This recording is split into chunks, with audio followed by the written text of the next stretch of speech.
நம்மள பல பேர் கண்டிப்பா ஒரு தடவையாவது டயட் வச்சிருப்போம். அப்படி உடல் எடையை ஏத்துறதுக்கோ இல்ல உடல் எடையை குறைக்கிறதுக்கோ டயட்னு ஆரம்பிக்கும் போது கார்ப்ஸ் பார்த்து சாப்பிடுங்க, கட் டவுன் ஆன் கார்ப்ஸ், அதாவது கார்ப்ஸை கம்மியா சாப்பிடுங்கன்னு நம்மளுக்கு பல அட்வைஸ்கள் வந்திருக்கும்.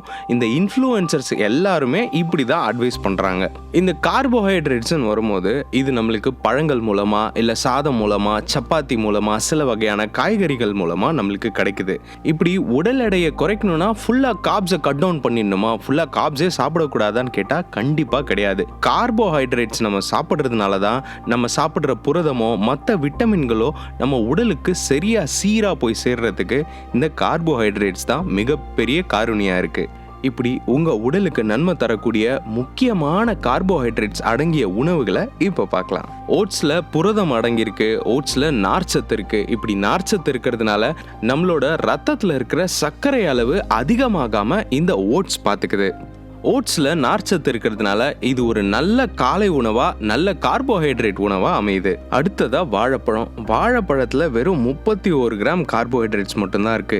இது இல்லாம இதுல vitamin B6, vitamin C, potassium, நார்ச்சத்துன்னு பல விஷயங்கள் நிறைஞ்சிருக்கு. இதுல விட்டமின் இவ்வளோ நார்ச்சத்து அடங்கி இருக்கிறதுனால இது ஒரு நல்ல கார்போஹைட்ரேட் உணவா அமையுது.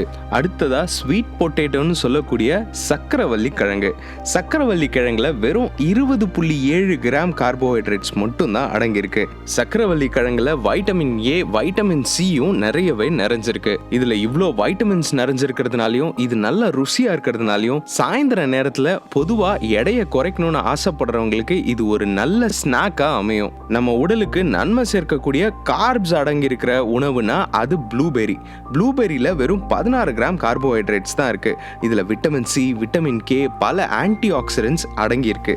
இதே மாதிரி ஆப்பிள் உங்க காலை உணவுல சேர்த்துக்கக்கூடிய ஒரு முக்கியமான பொருளா இருக்கும். பொதுவாகவே ஆப்பிள் கீப்ஸ் அ டாக்டர் அவே அப்படின்னு சொல்லுவாங்க. இதுக்கு ஏற்ற மாதிரி ஆப்பிள்ல வைட்டமின் C இருக்கு. கார்போஹைட்ரேட்ஸ் வெறும் 14 கிராம் தான் இருக்கு. நார்ச்சத்தும் ஆப்பிள்ல நிறையவே அடங்கியிருக்கு. இது எல்லாத்தையும் விட முக்கியமா சைவ உணவுல நல்ல புரதத்தை தரக்கூடிய ஒரு கார்போஹைட்ரேட் அடங்கிய உணவுனா அது கொண்டக்கடலை தான். ஒரு 100 கிராம் அளவுக்கு கொண்டக்கடலை எடுத்துக்கிட்டோம்னா அதுல 27 கிராம் கார்போஹைட்ரேட்ஸ் இருக்கு. அது மட்டும் இல்லாம இதுல இரும்பு சத்து, பாஸ்பரஸ், விட்டமின் B மற்றும் நம்ம செரிமானத்தை சீர்படுத்தக்கூடிய நார்ச்சத்தும் இதுல நிறையவே அடங்கியிருக்கு. டயட்ல இருக்கிறவங்க கார்போஹைட்ரேட்ஸே நான் சாப்பிட மாட்டேன்னு சொல்றதை தவிர்த்துட்டு இந்த மாதிரியான குட் கார்ப்ஸ்ன்னு சொல்லுவாங்க. இந்த மாதிரி நல்ல விதமான கார்போஹைட்ரேட்ஸை சாப்பிட்டீங்க உங்க உடல் எடையை சீரா வச்சுக்கிறதுக்கு இது ரொம்பவே உதவிகரமா இருக்கும். உங்க நலனை தேடி நான் இன்பசேகரன்.